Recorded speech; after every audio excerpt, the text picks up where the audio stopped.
नमस्कार। आज का हमारा विषय स्त्रीलिंग है। स्त्रीलिंग जिसे हम बहुत समय से समझते आते हैं कि स्त्रीलिंग जैसे हिंदी में होते हैं, अंग्रेजी में मेल एंड फीमेल। परंतु संस्कृत में ऐसा नहीं है। संस्कृत में स्त्रीलिंग शब्दों से भाव है वर्ण में अंतिम वर्ण कौन से हैं। मैं आगे आपको बता रहा हूं कि कैसे शब्द संस्कृत में स्त्रीलिंग होते हैं। तो यहां देखिए नियम, जैसे शब्द रूप संज्ञा एवं सर्वनाम, स्त्रीलिंग में भी संज्ञा शब्द रूप होते हैं और सर्वनाम शब्द रूप होते हैं। लिंग इसमें जैसे आपको पता है पुल्लिंग, स्त्रीलिंग और नपुंसक लिंग होते हैं। तो आज हम जो चर्चा करने जा रहे हैं वो विशेषतः स्त्रीलिंग शब्द रूपों की करने जा रहे हैं। इसमें भी 3 वचन होते हैं, एक वचन, द्विवचन और बहुवचन। जिस विभक्ति में उत्तर हो उसी विभक्ति में प्रश्न भी होता है। जैसे मान लो मैंने शब्द लिया लता।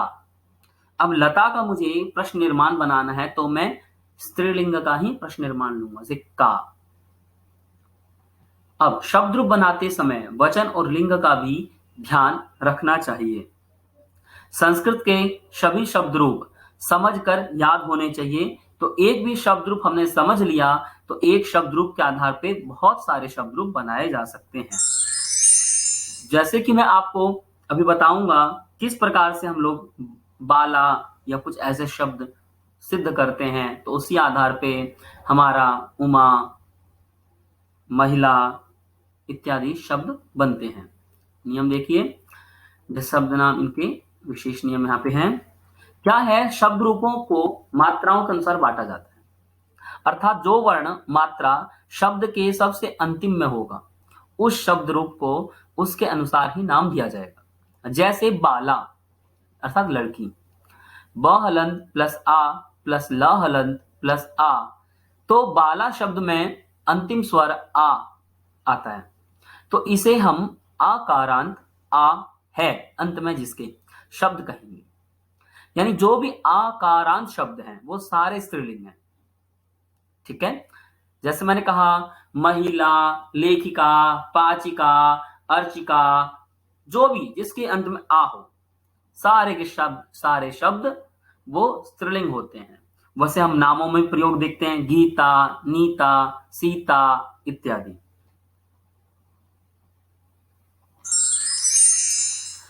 अब यहाँ पे मैं आपको कुछ शब्द रूपों के अभ्यास कराऊंगा। जैसे कि हम लोग देखते हैं कि बाला शब्द रूप एवं चिन्ह का वर्णन बता रहा हूं।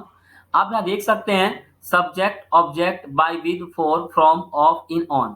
इसी को हम लोग कर्ता ने, कर्म को, करने से, के द्वारा, के लिए, संप्रदान के लिए, अपादान से पृथक होना, षष्ठी में का, के, की, सप्तमी में रारेरी बोलते हैं।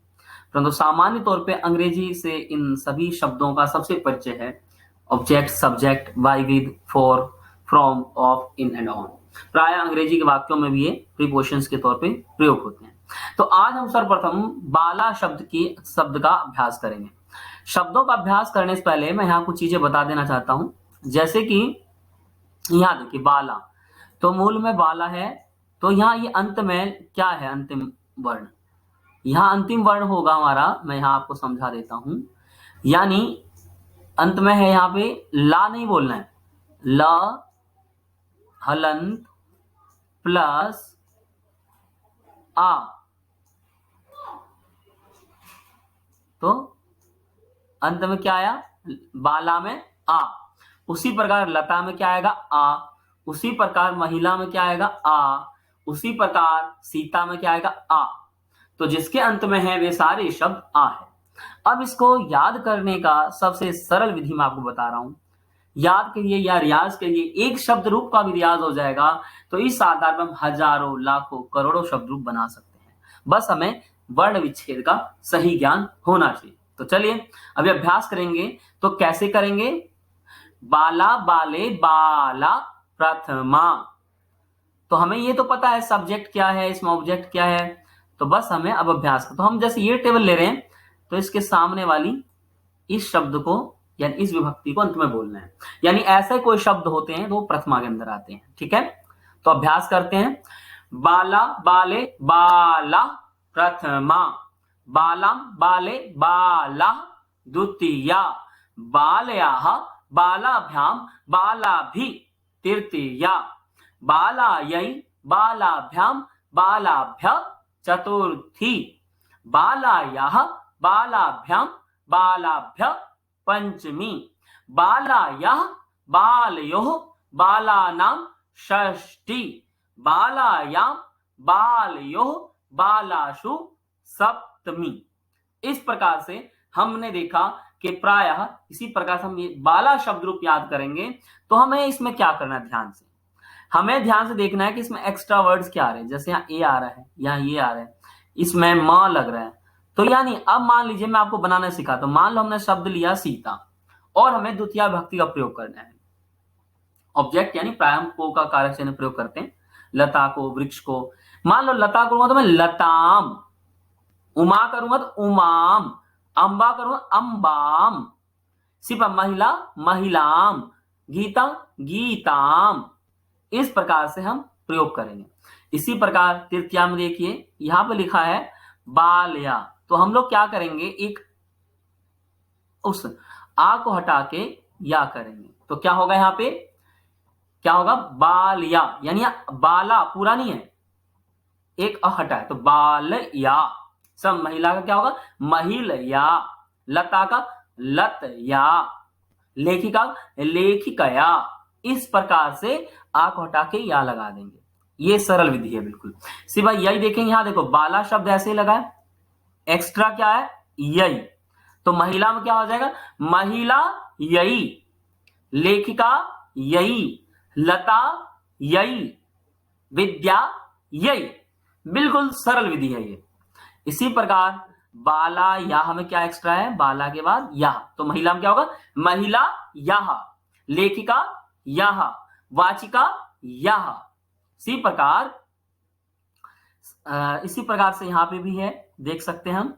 और इसी प्रकार यहां पे क्या है, बाला शब्द याम लगा है। तो हम लोग जब भी कोई स्त्रीलिंग वाचक शब्द होगा तो महिला याम, लेखिका याम, लता याम, इस प्रकार से अभ्यास करेंगे।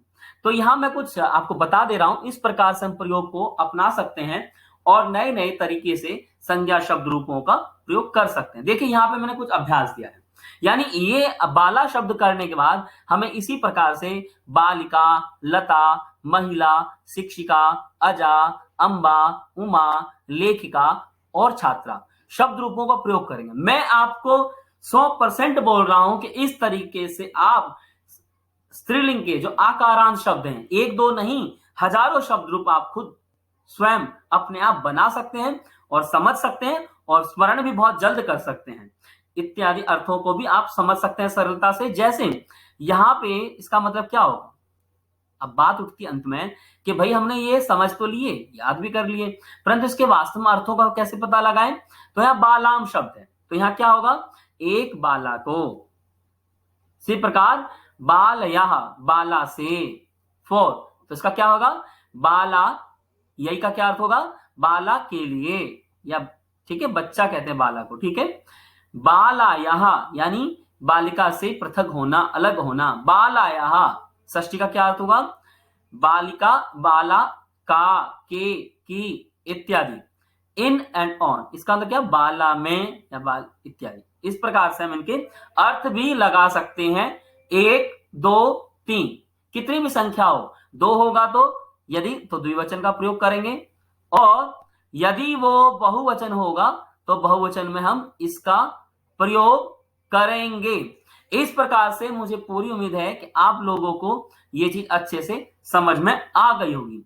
अब हम चलते हैं अपने अगले स्त्रीलिंग शब्द रूपों की तरफ। तो यहां पे मैं आपको दिखा देना चाहता हूं कि यहां पे हम लोगों ने लिया मति शब्द रूप, जो कि इकारांत के अंतर आता है, यानी ऐसे शब्द जिसके अंत में ई हो। जैसे मति, मति में हमने क्या देखा, यहाँ पे ध्यान से देखें, मूल शब्द मति है, यहाँ विसर्ग आता है। तो जब हम इसको समझेंगे तो कैसे समझेंगे, यहां बता रहा हूं, मति के अंत में देखिए त हलंत है, प्लस प्लस यहां पे हरस्व ई है, ये वाला ई। तो यदि ऐसा स्त्रीवाचक शब्द है या स्त्रीलिंग वाला शब्द है तो कैसे होगा, यहां देखिए, मैं आपको करके बता रहा हूं, जैसे मैंने पिछले शब्द रूप बताया उसी प्रकार हम अभ्यास करेंगे। मति मति मतयः प्रथमा, मतिम मति मति द्वितीया, मत्या मतिभ्याम मतिभि तृतीया, मत्यै मत्यै मत्याभ्याम, यहाँ पे मत्याभ्याम एक त और है, मत्यै मत्याभ्याम मतिभ्य चतुर्थी, मत्याः मतिभ्याम मतिभ्य पंचमी, मत्याः मत्योः मतीनां षष्ठी, मत्याम मत्यो मतीषु सप्तमी। इस प्रकार से सातों चिन्हों में हमने इसका अभ्यास करना है। ऐसे ही मति मति मतयः प्रथमा, मति मति मतिः द्वितीया, मत्या मतिभ्याम मतिभि तृतीया, मत्यै मत्याभ्याम मतिभ्य मत्याः मतिभ्याम मतिभ्यः पंचमी, मत्याः मत्यो मतीनां षष्ठी, मत्याम मत्यो मतीषु सप्तमी। तो आप यहाँ पे ध्यान दीजिएगा, इसको ये तीनों एक जैसा होता है, यानी जैसा ये है वैसा ही यहाँ पे भी होगा, और ये तीनों ही एक जैसे प्रयोग में यहाँ आते हैं, तो सेम। अब यहाँ पे हम देखेंगे इसके अर्थ क्या होते हैं। मति का अर्थ है बुद्धि, तो यानी यहाँ में सामान्य करता है, यहाँ पे मति को मति से मति के लिए यानी बुद्धि के लिए, इसी प्रकार मति से पृथक होना या बुद्धि से पृथक होना, मत्या मति का बुद्धि का, ऐसा इन और ऑन बुद्धि में या मति में, इस प्रकार से इनके अर्थों का प्रयोग करेंगे। अब देखते हैं इस प्रकार के अन्य समानांतर शब्द, जिसको हम सिद्ध कर लेंगे तो हम इस प्रकार से अनेक शब्द बना सकते हैं। यहाँ देखिए, मैं यहाँ कुछ शब्द लें, गति, श्रुति, स्तुति, स्मृति, प्रीति, आकृति, रुचि, वीचि, बुद्धि, शक्ति, नीति इत्यादि अनेक सारे शब्द हैं जिनको लेकर के हम लोग यहाँ पे सिद्ध कर सकते हैं मति के शब्द रूप। अब जब हमने मति का एक शब्द रूप अच्छे से याद कर लिया, समझ लिया, तो इसके समान हम अनेक हजारों शब्द रूप बना सकते हैं। कुछ उदाहरण यहां मैंने दिए हैं, आप इनको जरूर सॉल्व करने की कोशिश कीजिएगा और उम्मीद है आप बहुत ज्यादा शब्द रूप बनाना सीख जाएंगे। अब यहाँ पे मैं आपके लिए देवी शब्द रूप लेकर आया हूं। ये भी एक स्त्रीलिंग वाचक शब्द होता है। कैसे? यहां देखना है हमारे अंत में क्या लगा है, वर्ण के अंत में क्या है यहां देखेंगे। तो जैसे हम लोग सिद्ध करते हैं यहाँ, तो यहां देखेंगे इसमें क्या है, वहलन, वहलन और अंत में है दीर्घ ई। मति में क्या था, ह्रस्व ई, यहाँ क्या है दीर्घ ई। ये सारे प्रसिद्ध हैं, यानी हमने एक सॉल्व कर लिया तो बहुत सारे। तो ये अंत में ई है जो दीर्घ इकारांत है। मैं आपको कह रहा हूं 200% नहीं, 1000%, 100% से बहुत ऊपर सारे शब्द वे स्त्रीलिंग होते हैं। अब देवी हो, भगवती हो, लक्ष्मी हो, पार्वती हो, सती हो, कोई भी शब्द हो, प्राय सारे इसी में आते हैं। ठीक है, अब देखते हैं हम लोग देवी शब्द रूप का कैसे अभ्यास किया जाए। देवी आप सबको पता है, भगवती कहते हैं, देवी कहते हैं, दुर्गा देवी, काली देवी इत्यादि प्रकार शब्दों का नाम बोलते हैं।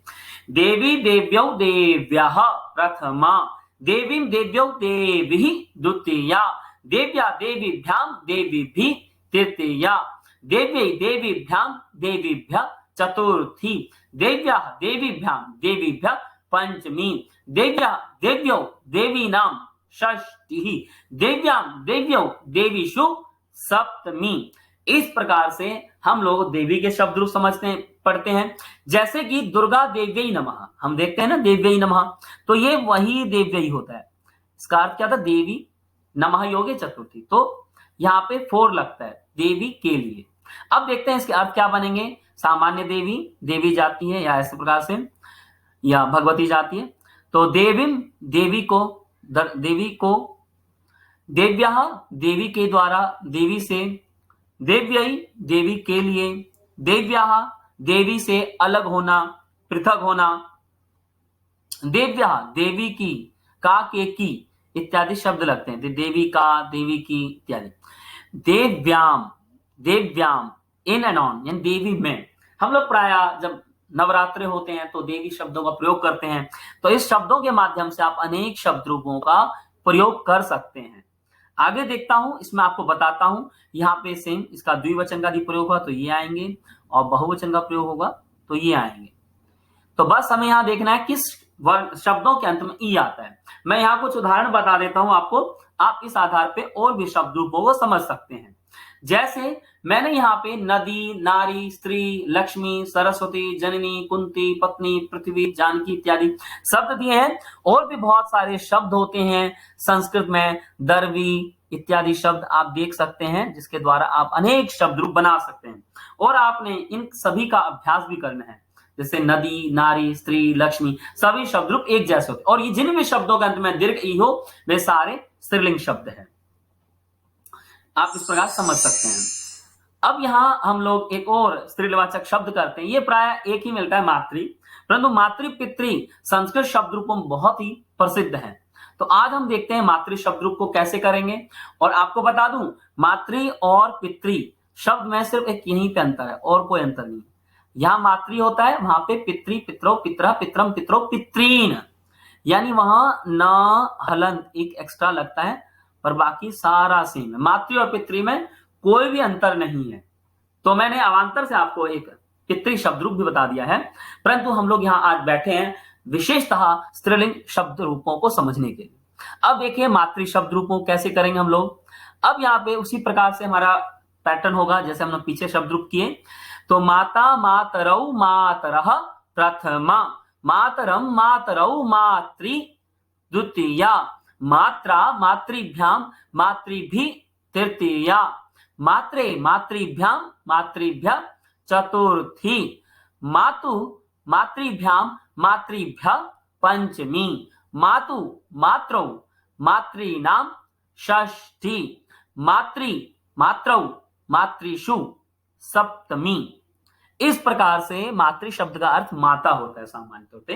तो हम इसके रूप भी चलाते हैं। माता का नाम तो मातु हुआ ना, माता का नाम तो मातु, मैं माता को देखता हूं तो मातरम। इस प्रकार से अर्थ होते हैं। तो अब देखते हैं इनके अर्थ कैसे बनेंगे। माता सामान्य, माता जाति, माता गच्छति। अब वहां द्वितीया में होगा तो माता को तो मातरम, मात्रा अर्थात माता के द्वारा, मात्रे माता के लिए, मातु माता से अलग होना है, पृथक होना, और माता का, के, की इत्यादि, इन एंड ऑन माता में। आप इस प्रकार से ऋकारांत प्राय मातृ, पितृ, भ्रातृ, कर्तृ, इस टाइप के कुछ शब्द होते हैं जिनको आप सरलता से कर सकते हैं। विशेष ज्यादा इसमें कोई अंतर नहीं, सभी ऋकारांत प्राय एक प्रकार से ही बनते हैं। तो उम्मीद है सभी संस्कृत को समझने वाले कि आप इस वीडियो के माध्यम से आज स्त्रीलिंग शब्द रूपों को समझ गए होंगे, और इस प्रकार से औरों को भी आप इसी प्रकार समझा भी सकते हैं। अर्थ भी हो गए, शब्द रूप भी याद हो गए, और प्राय हमने बहुत सारे शब्द रूप कर भी लिए। तो उम्मीद है मुझे आप इस प्रकार से और भी बहुत सारे शब्द रूपों को समझाएंगे। इस प्रकार से आप इसके स्त्रीलिंग एवं बाकी रूप भी इसी प्रकार से बना भी सकते हैं। मैंने आज स्त्रीलिंग बनाया है, आगे मैं प्रयास करूंगा कि नपुंसक लिंग के भी शब्द रूपों को आपको इसी प्रकार से समझाऊं। तो मेरे सभी संस्कृत प्रेमियों और संस्कृत को चाहने वाले, आज इस मैं इतना ही, धन्यवाद।